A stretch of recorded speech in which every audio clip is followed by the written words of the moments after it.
On croit savoir. On croit savoir ce qui est bon pour nous. On croit savoir quel est le meilleur chemin pour nous amener au bonheur, à la joie ou encore à l'abondance. Tous ces états que l'on érige comme des buts quelque part dans le futur, à jamais inaccessibles. On pourrait chercher la guidance du ciel, des cartes ou des lignes inscrites dans nos paumes en se disant « au moins, je pourrais me préparer ». À chaque fois qu'on me demande si j'aimerais connaître mon avenir ou encore la date de ma mort, ma réponse a toujours été la même. Ça ne m'intéresse pas. Et d'ailleurs, est-ce que ça ne m'empêcherait pas même de vivre au quotidien ?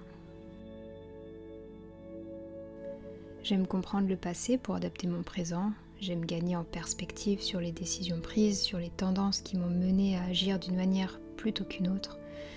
Je veux comprendre.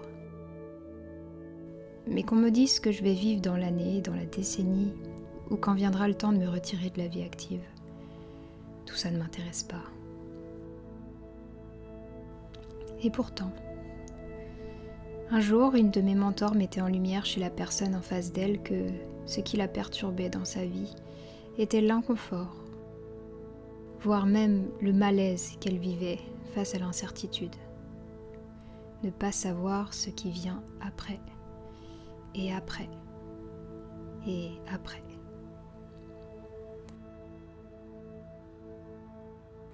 Et j'ai compris que j'étais dans le même cas. Quel est mon prochain objectif? Quel voyage vais-je entreprendre cette année? Quel programme ou atelier vais-je créer? C'est quand on croit devoir s'accrocher le plus fort à une réponse que la vie nous invite à nous laisser porter. Ce n'est pas de l'inconnu dont j'ai peur. Par définition même, je ne le connais pas encore. Et peut-on vraiment avoir peur de ce qu'on ne connaît pas? Peu probable. C'est ce que je projette dans cet inconnu qui peut m'effrayer. L'inconnu, c'est une page blanche. En essence, c'est la chose la plus neutre qui soit. Elle rend tout possible, le meilleur comme le pire. Avoir peur de l'inconnu, c'est s'attendre au pire, pour y être préparé, car on se dit que savoir nous protégerait de ce pire. C'est quand on croit être préparé que la vie nous surprend le plus. On croit arriver sur scène avec tout en tête, chaque mouvement, chaque mot, chaque intonation, et d'un coup, on se retrouve dans un spectacle d'improvisation. Tous ces pas mémorisés, toutes ces partitions apprises par cœur, toutes ces pauses calculées, volent en éclats. Et tout ce qui nous reste, c'est l'instant.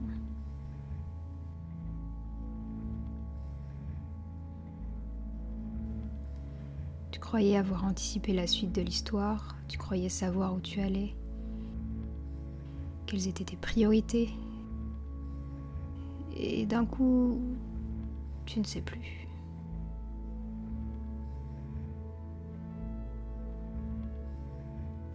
Je croyais savoir ce qui venait.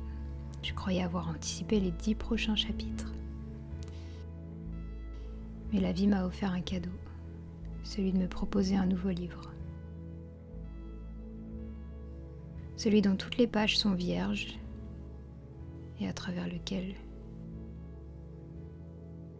tout est possible.